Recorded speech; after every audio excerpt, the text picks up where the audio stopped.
안녕하십니까. 오늘은 제5강의 사모학 기대라는 제목을 가지고 여러분과 이야기를 나누고 싶습니다.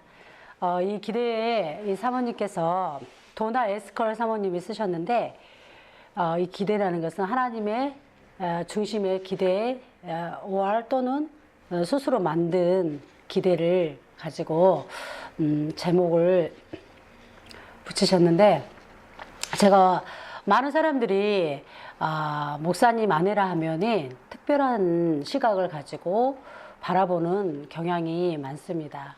그래서 이 목사님의 사모님을 통해서 그들은 많은 기대를 가지고 있는데 그리스도의 참된 믿음과 성숙의 모습을 본보기를 사모님을 통해서 보려고 하는 경향이 있습니다.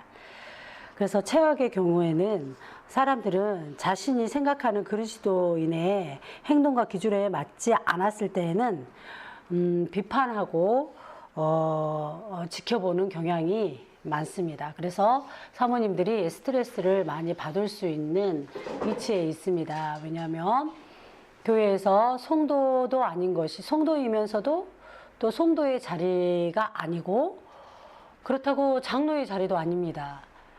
그래서 어느 자리에 서 있지 못하는 자리인데, 이 사모님의 이 자리가 우리가 어떠한 태도를 가지고 이 사모로서 임하느냐가 가장 중요할 것 같습니다. 이 책을 보면서 느꼈던 것은 여기 사모님이 주장하였던 것은 우리가 사람을 기쁘게 하랴 하나님을 기쁘게 하랴, 그러한 마음 태도를 많이 강조하셨던 것 같습니다.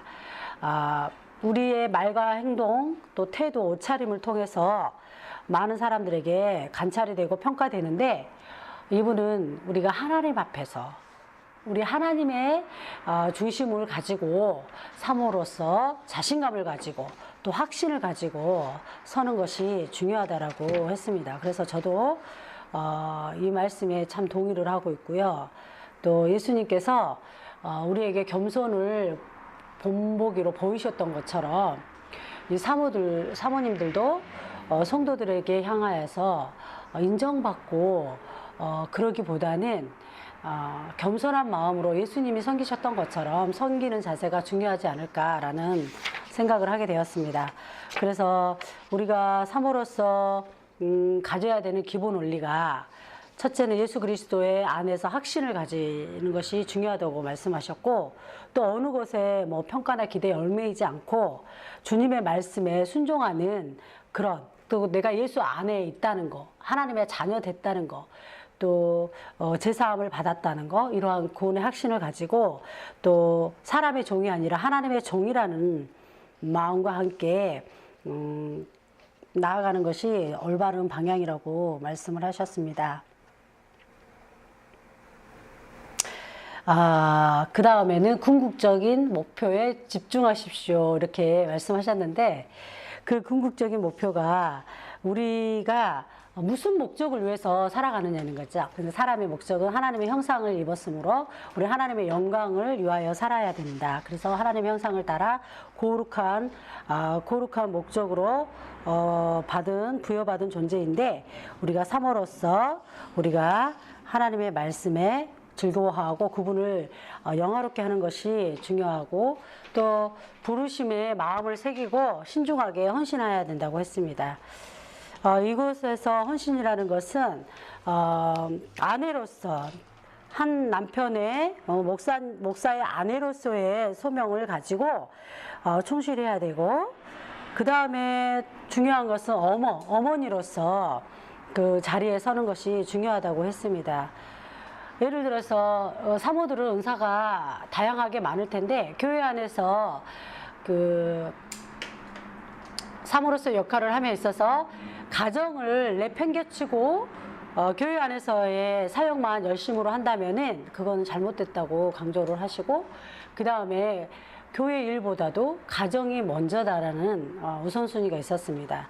그래서 부모의 역할의 중요성을 참 강조를 많이 했더라고요. 왜냐하면 하나님의 나라를 이루고 자신들의 삶 속에서 하나님의 뜻을 구하기 위해서 또 자녀들 또한 우리가 엄마로서 그들을 한 영혼을 인도해주는 중요한 영혼이라는 거죠. 그래서 부모의 역할이 중요하고 가정을 견고하고 편안한 가정으로 만들어줘야 된다는 거죠. 그래서 목사님이 사역을 하고 지친 몸을 이끌고 오셨을 때에 평안하게 가정에서 안식할 수 있도록, 그리고 자신의 한계를 알아야 된다고 했습니다. 직시해야 된다고 했는데 자기가 모든 것을 다 하려고 하면은 지친다는 거죠. 인간은 안전하지 않고 온전하지 않기 때문에 사모라 할지라도 사람들의 기대치에 다 호응해 줄 수가 없다는 거죠. 사람들이 기대하는 것은 많겠지만 그분들의 기대에 따라 움직이는 것이 아니라 자기의 능력의 한계를 인식하고 인정하고 겸손히 하나님 앞에 지혜를 구하는 것이 좋지 않나라고 말씀하셨고, 그 다음에 모든 일에 있어서 분별력을 가지고 대처해 가는 것을 중요시 했습니다. 이 분별력은 하나님의 뜻에 맞는 건지 아니면 이게 사람이 기뻐하고 원하는 것인지를 분별하여서 우리가 주의 말씀 안에 온전히 설 때 예스라고 할 수 있고 노라고 할 수 있어야 된다고 말씀하셨고, 그 다음에 이 사모를 함에 있어서 우리가 기쁘고 소망을 가지고 품고 섬겨야 된다고 했습니다. 복음을 중심으로 은혜 안에 거하는 것이 얼마나 중요한지를 강조를 많이 하셨고, 이 복음이 우리가 경건한 삶을 살고 영적인 열매를 맺고 또 마음을 새롭게 하도록 도와주는 것이 이 복음인데, 이 복음을 우리가 사모님들이 소중히 생각하고 그 은혜 안에 그 안에 거하고 즐거워하는 것이 중요하다고 했습니다. 그래서 그리스도의 제자가 되어서 하나님을 기쁘시게 하고 영화롭게 섬기며 살아야 한다고 강조하셨습니다. 그 다음에 챕터 6장에서는 한대라는 셜리 랭킨 사모님이 쓰셨는데, 이 한대는 뭐냐면은 정확히 사모님은 그 가정의 집을 오픈해서 사람들을 많이 환영하고 초대하고 대접하는 것을 많이 강조를 했습니다. 그래서 그 안에서 성도의 교제를 이루고 사랑을 이룬다고 말씀을 했습니다. 그냥 집이 막 삐걱삐걱 깨끗하게 차려놓고 사모님이 얼마나 센스 있게 꾸며놨는지 그거를 보여주는 것이 아니라 언제든지 그들이 편하게 와서 상담할 수 있고 들어줄 수 있다는 것을 보여주고, 또 함께 차도 마시고 또 음식도 다가를 많이 나누고 또 식사 초대를 함으로 인해서 그들을 더 알아가고, 이것을 많이 강조를 했습니다. 여기까지입니다. 네, 질문이 두 가지가 있습니다. 네. 첫 번째 토픽에서 이제 성도와 사모의 차이에 대해서 좀 구분이 모호한 부분들이 많았다는 생각이 듭니다. 주님의 상처를 잘 주님 안에 해결해야 돼요. 주님께 더 가까이. 차이점은 사모로서의 어떤 특징적인 차이. 제가 생각하는 이 책을 읽으면서 특별히 그 답을 제시하진 않았어요. 성도는 이러하다, 사모는 이러하다, 그 답은 제시하지 않았는데, 제가 생각하는 비교점은 함께 그리스도를 섬기고 함께 그리스도의 자녀된 자로인데, 사모와 성도는 왜 다르냐면은 사모는 교회 전체를 볼 수 있는 눈이 있어야 된다는 생각을 했고, 성도는 각 개인의 경건한 삶과 성도의 교제에 있어서 또 하나님의 거룩함을 따라 살아가는 거라면은 말씀과 기도로 살아가는 건 똑같죠. 그렇지만 그들을 위해서 성도는 사모들은 성도와 다르게 넓은 시각을 가져야 되는 거. 그래서 품을 수 있는 마음의 그릇이 커야 된다는 거. 그런 것이 비교점인 것 같습니다. 리더자로서의 그런 걸 얘기하는 것 같아요. 그렇죠. 리더자로서. 그 책에서도 그런 리더자로서의 사모의 위치에 대한 그런 강조가 혹시 있나요? 위치에 대해서는 아직 강조를 안 했고, 사모님들이 지치지 않고 소망을 품고 하나님을 바라보기를 원하여서 쓴 책인 것 같습니다. 근데 이제 앞으로 계속 책을 읽어가면서 그거를 네. 좀 확인했으면 좋겠어요. 그 사모님들 중에 사모의 어떤 목회적 위치, 네. 표현한 것처럼 어떤 리더자로서의 위치를 표현하는 사모님이 있는지를 한번 봐줬으면 좋겠어요. 네. 네. 그리고 두 번째 질문은 아까 환대에 대한 이야기인데 짧게 말씀하셨는데 네. 분량 진짜 짧은가 보죠? 네, 굉장히 짧습니다. 그러면 거기에 대한 김선 선교사님의 생각은 어떻습니까? 한데 혹시 우리 이야기하면서 너무 집안을 오픈하는 게 도리어 가족에게 피해가 될 수도 있다 이런 생각에 대한 저도 한대에 대해서 고민을 하게 되었습니다. 이 사모님의 말씀에 어느 정도 일부는 저도 긍정적인 반응이 있긴 한데 또 어느 한편으로는 개인적인 소견에 의하면 내 공간과 내 공간을 보호해야 된다는 어쩌면 이기적인 생각일 수도 있겠지만 온전히 희생해야 된다는 것은 생각해 봐야 된다는 생각을 했습니다. 왜냐하면 어떠한 상황이 동의 못한다는 건가요? 어느 정도는 동의를 하고 어느 정도는 동의를 못하겠다는 생각을 했습니다. 동의하는 부분은 성도의 교제를 중요시하여서 그들이 언제든지 올 수 있도록 문을 열어두는 것은 언제든지 올 수 있도록 문을 열어두는 것은 동의한다. 언제든지 문을 열어두는 것은 동의한다. 동의하지만 가정에서 여는 것보다 가정을 열지 말고. 아니 근데 한편으로는 가정을 소개하고 그들이 목사님 가정에 초대를 받으면은 특별한 마음을 갖는데요. 그래서 그거는 필요하다는 생각을 해요. 그런데 정기적으로 날마다 이렇게 차 마시고 이렇게 할 수 있는 여력은 좀 부족하다는 생각이 들었어요. 저는 왜냐하면 자녀들을 키워야 되고 자녀들의 사생활도 보호가 돼야 되기 때문에.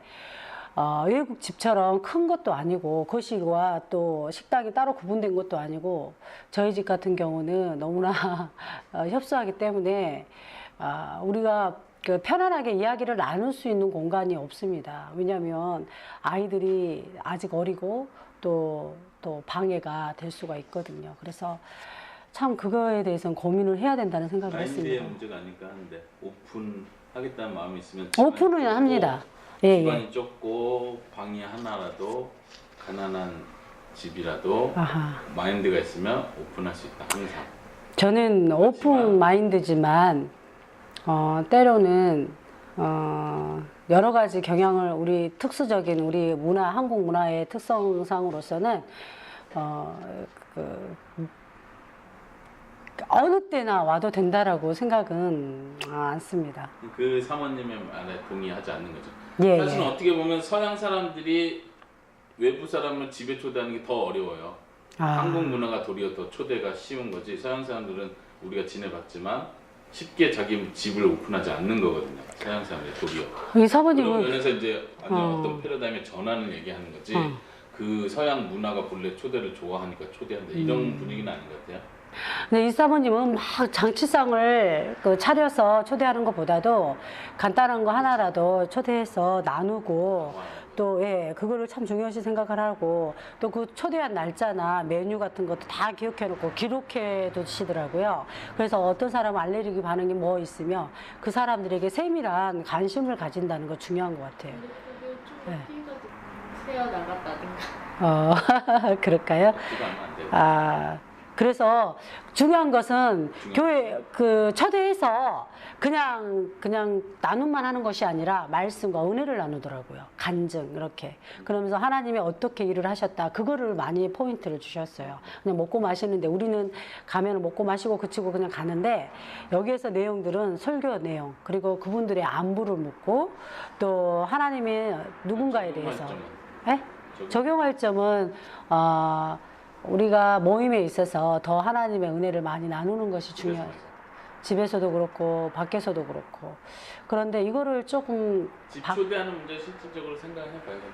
이미 결정을 하신 건지 아니면 고민을 하는 건지 진행 중인지 나는 지금 이 정도 선에서 초대하는 건 이 정도로 하면 된다. 근데 이제 자매들은 제가 오픈할 생각은 해요. 왜냐하면 차 마시고 또 같이 이야기를 나눌 생각을 하는데 제가 이번에 계획을 세웠던 것이 각 가정을 돌면서 우리 차 마시면서 이야기를 나누고 기도도 하자 그런 이야기를 해서 주일날 자기의 아이디어들을 내서 이야기를 나누기로 했는데 저는 근데 한편으로 외국 친구들의 집을 생각하면 협소한데 방해가 되진 않을까 그런 생각이 좀 염려가 됐었어요. 그런데 이제 조그만 자녀가 있을 때는 좀 불편하고 그러잖아요.